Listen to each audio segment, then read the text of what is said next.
Hello दोस्तों, स्वागत है एक बार फिर से छवि मैथमेटिक्स क्लासेस में। हम लोग अब डेफिनेट इंटीग्रल का ही अगला टॉपिक लेके आए हैं कि गामा फंक्शन से रिलेटेड अगर कोई क्वेश्चन है तो उसको हम कैसे सॉल्व करते हैं, ये चीज़ हम सीखने वाले हैं। ठीक है, तो सबसे पहले इसके लिए समझने से पहले हम लोग क्या करते हैं, गामा फंक्शन को समझ लेते हैं कि गामा फंक्शन क्या होता है। उसके बाद में हम क्वेश्चंस को समझेंगे। ठीक है, तो गामा फंक्शन क्या होता है, डेफिनेट इंटीग्रल ही होता है एक टाइप का। ठीक है, तो निश्चित समाकलन या definite integral 0 to infinity limit e की पावर माइनस एक्स एक्स की पावर n dx को गामा फलन कहते हैं। गामा फलन कहते हैं तथा इसे गामा एन, ये गामा का साइन कहलाता है, गामा एन से प्रदर्शित करते हैं। ठीक है, अर्थात हम लोग ये कह सकते हैं कि गामा एन जो होगा वो 0 to इन्फिनिटी लिमिट e की पावर माइनस एक्स की पावर n dx, ये हमारा क्या कहलाता है, गामा फंक्शन कहलाता है। ठीक है, अब देखिए गामा फंक्शन में अगर हम n इक्वल्स टू 0 रखेंगे तो हमें वैल्यू मिल जाएगी, 1 रखेंगे तब वैल्यू मिल जाएगी, 2 रखेंगे वैल्यू मिल जाएगी, 3 रखेंगे वैल्यू मिल जाएगी। यानी कि हम इसमें वैल्यू रखते चले जाते हैं और हम इसकी गामा फलन की वैल्यू फाइंड आउट करते चले जाते हैं। तो मैं सीधा सीधा यहाँ पर आपको बता दे रहा हूँ, गामा 0 की वैल्यू जो होती है वो 1 होती है। इसी प्रकार से गामा 1 की भी वैल्यू होती है, वो आपकी कितनी होती है, 1 होती है। एंड गामा एन की वैल्यू जो होती है वो होती है फैक्टोरियल n माइनस 1। ठीक है, फैक्टोरियल में इसको कन्वर्ट कर सकते हैं, तो फैक्टोरियल n माइनस 1 ये गामा एन की वैल्यू कहलाती है। ठीक है, इसी प्रकार से एक होती है गामा 1/2 की जो वैल्यू होती है वो √पाई होती है। ये चीज़ आप अभी फ़िलहाल के लिए ऐसे ही याद रख लीजिएगा। बाकी जब सेकेंड ईयर की मैथमेटिक्स को हम लोग पढ़ेंगे तो इस चीज़ को हम डीपली और बहुत अच्छे से समझेंगे और इसकी प्रत्येक पॉइंट को क्लियर करेंगे। ठीक है, तो मेन इसकी आवश्यकता पड़ेगी और इसकी आवश्यकता पड़ेगी, ये चीज़ आप याद रख लीजिएगा ऐसी प्रकार से। ठीक है, तो अगर हमारा गामा फंक्शन ये है तो अब हमें इसको इंटीग्रेशन में कैसे यूज करना है ये चीज़ देख लेते हैं। तो इंटीग्रेशन में हमें क्वेश्चन दे रखा होता है 0 to π/2 लिमिट साइन की पावर पी थीटा या M theta, P theta cos की power Q theta D theta. इस तरह से अगर कोई भी क्वेश्चन दे रखा है तो इसके गामा फंक्शन से हम इसको ऐसे कर देते हैं कि p + 1/2 q + 1/2 upon 2 gamma p + q + 2/2। ठीक है, ये हमारा कहलाता है गामा फंक्शन।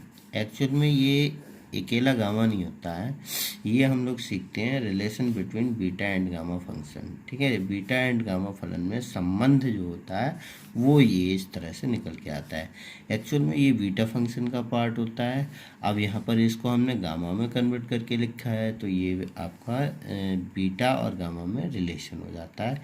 इसी चीज़ का हम यहाँ पर यूज करते हैं। ठीक है, अब देखिए इसको हम दो तरीके से यूज कर सकते हैं। एक तो हम इसको एक्सपेंड फॉर्म में लिख लेंगे और एक हम इसको सीधा ऐसे लिख लें। तो अब मैं जनरली आपको राय ये दूंगा कि आप इसको एक्सपेंड फॉर्म में याद ना रखने की जगह पे अब सीधा सीधा इसको ऐसे ही याद रख लीजिएगा, ज़्यादा अच्छा रहेगा। क्योंकि एक्सपेंड फॉर्म में हमें एन इवन है तब अलग, यानी कि पी और क्यू इवन है तब अलग, ऑड है तब अलग, और साइन है तब अलग, कॉस है तब अलग, यानी कि हर उसके लिए आपको अलग अलग बहुत सारे फार्मूले याद रखने पड़ेंगे। अब यहाँ पर मैं एक ही फार्मूला आपको बता रहा हूँ, इस फार्मूले से किसी भी तरह का साइन हो तब, कॉस हो तब, टैन हो, कुछ भी दे रखा हो, सभी के लिए हम लोग टैन कॉट कुछ भी दे रखा हो आसानी से हम लोग कैलकुलेट कर सकते हैं। देखते हैं एक क्वेश्चन इसका कि अगर हमारा क्वेश्चन है तो इसको कैसे कैलकुलेट करते हैं। जैसे कि फॉर एग्जांपल के लिए मैं एक क्वेश्चन लिख लेता हूँ कि क्वेश्चन है आपका इंटीग्रेशन 0 to π/2 लिमिट साइन की पावर 4 थीटा कॉस की power 5 theta D theta. Suppose मैंने एक क्वेश्चन ले लिया है, ठीक है। तो वो ये कहेगा कि इसका मान बताइए, ठीक है। अब इसका मान जनरली तो हम लोग नहीं निकाल सकते, लेकिन गामा फंक्शन की सहायता से बहुत आसानी से निकाल सकते हैं, ठीक है। तो सबसे पहले हम क्या करते हैं कि हम लोग जानते हैं बी नो डैट, हम लोग जानते हैं कि 0 to π/2 लिमिट साइन की पावर पी थीटा कॉस की power Q theta D theta equals to gamma P plus 1/2 gamma Q plus 1/2 upon gamma P plus Q plus 2/2, ठीक है। ये हम लोग जानते हैं। तो हमें इसकी कंपेयर कर देते हैं, जहाँ p इक्वस टू कितना हो जाएगा, तो दिस इम्प्लाइज दिस p बराबर कितना है 4 एंड q बराबर जो है वो कितना है 5, ठीक है। तब हम यहाँ से कह सकते हैं कि 0 to π/2 लिमिट साइन की पावर 4 थीटा कॉस की power 5 theta D theta equals to आपका कितना हो जाएगा गामा 4 + 1/2 5 + 1/2 अपॉन में 2 4 + 5 + 2/2, ठीक है। इस तरह से हम लोग इसको लिख लेते हैं। तो अब इसको कैलकुलेट करते हैं, तो ये हो जाएगा गामा 5/2 गामा 6/2 और यहाँ पर हो जाएगा 2 गामा 9 2 11/2, ठीक है।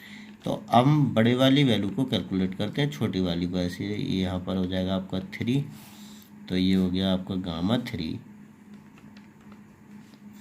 गामा 5/2 अपॉन में 2 11/2 को हम लोग कैलकुलेट करते हैं। अब गामा को हमारा, क्योंकि हमने पीछे पढ़ा था कि गामा जो n होता है वो फैक्टोरियल n-1 के बराबर होता है, ठीक है।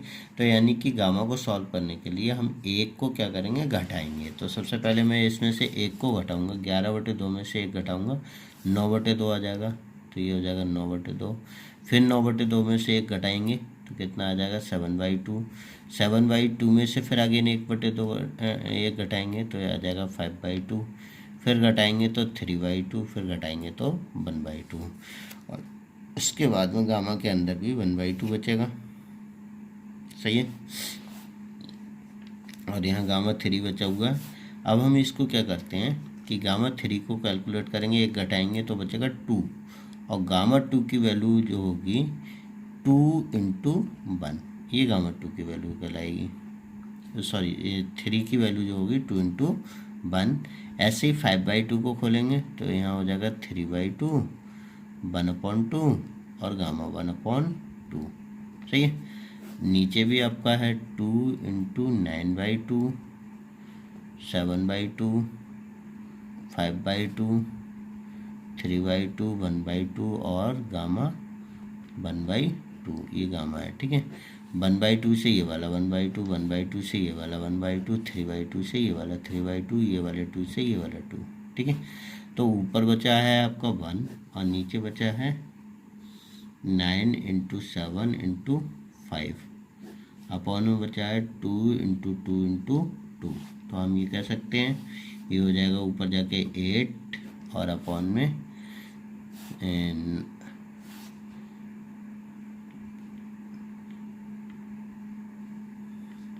इसके लिए कैलकुलेट करेंगे तो 9 × 7 × 35, तो ये हो जाएगा 8 9 × 5 = 45 के 5 4 9 3 27 28 29 30 31 315, ठीक है। तो जो हमारा क्वेश्चन है उसका आंसर कितना हो जाएगा 0 to π/2 लिमिट साइन की पावर 4 थीटा कॉस की पावर 5 थीटा डी थीटा जो होगा तो किसके बराबर होगा, इसके बराबर होगा। इस तरह से हम इसको कैलकुलेट करते हैं। अगर आपने ये एक फार्मूला याद कर लिया तो आपको किसी भी तरह का कोई भी क्वेश्चन दे रखा होगा आप आसानी से कर लेंगे। आई होप ये क्वेश्चन आपको समझ में आया होगा और आप लोग इसको ट्राई करिएगा। Thank you.